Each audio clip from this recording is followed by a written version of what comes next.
Did Yahweh promise you eternal life and all these wonderful things and say at the same time, and nothing in your life that was going to be lost or given up, or did he promise you that you wouldn't have to give anything up? That you wouldn't lose any relationships? That there wouldn't be any challenges? That people in your life might have to go bye-bye, meaning you'll have to separate? Did he promise you any of that? No, he promised you that it would happen. Yeshua tells us, hey, you choose me, you're going to possibly lose and likely lose some family, friends, and other people. How do you choose him? You don't go somewhere like we just had elections. You don't go and fill out a ballot and say, I choose Yeshua. Here.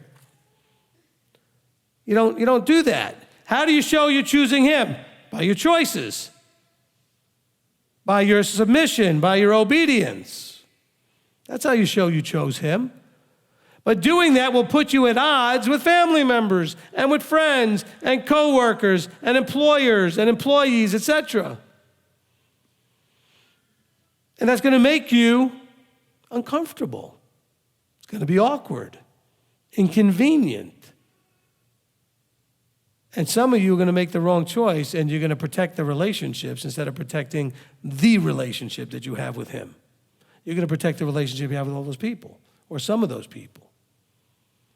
Why would you do that? Well, because you're choosing them over him. He wants you to choose him over everyone. He says, you must love less by comparison. It says, some translation says hate. All those who don't hate mother, father, no, it doesn't want to. The Greek actually means love less by comparison. You must love them less than you love him. It didn't say you shouldn't love them, but you love them less. You love your friends. You love your family. But you should love them less, which means when push comes to shove, you choose him and not them. And he's going to put you through pop quizzes and little tests to see whether or not you'll pick him over them.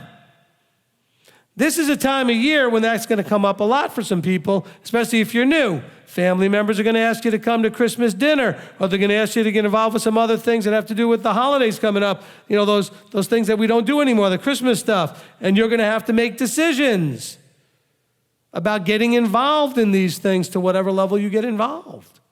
Choosing him or choosing them. Some of you have jobs where your boss is going to say, well, we got the holidays coming up here, and we're going to have to close down for some days and everything, so we need some people to work some Saturdays. And you're going to be put in a tough spot when they tell you all of a sudden you got to work some Saturdays. But it's only a tough spot depending on this, your heart. For those of you that are not watching this but listening, I'm pointing to my heart. If your heart is right, it's an easy choice. That doesn't mean you like it, it's just easy. Easy choice to make, a little tough to know that you're going to have to deal with some consequences, but the choice wasn't tough. But if your heart's not right, what do I mean by right? Solidly 100% on him first. If your heart's totally that way, loving him with all your heart, with all your might, with all your strength. By the way, it doesn't say to love your neighbor with all your heart, might, and strength. It says to also love your neighbor as yourself. But you love him with everything. Then it should be an easy choice. Easy doesn't mean that you're happy about it. Easy doesn't mean that you're going to love all the consequences of it.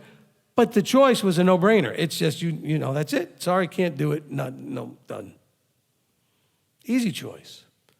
So when you struggle, the first thing you should do, I know that a lot of you right away want to call me or call leadership. First thing you need to do is pray and say, Abba, why is my heart struggling with this?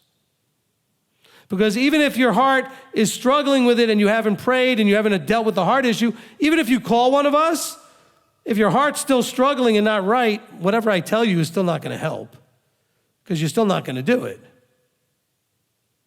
You got to ask for Abba, help me with my heart issue before I call the leadership because I'm struggling.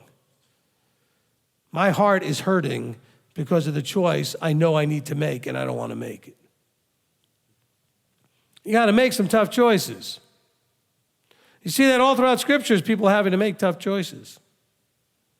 You see what happens when they do and when they don't.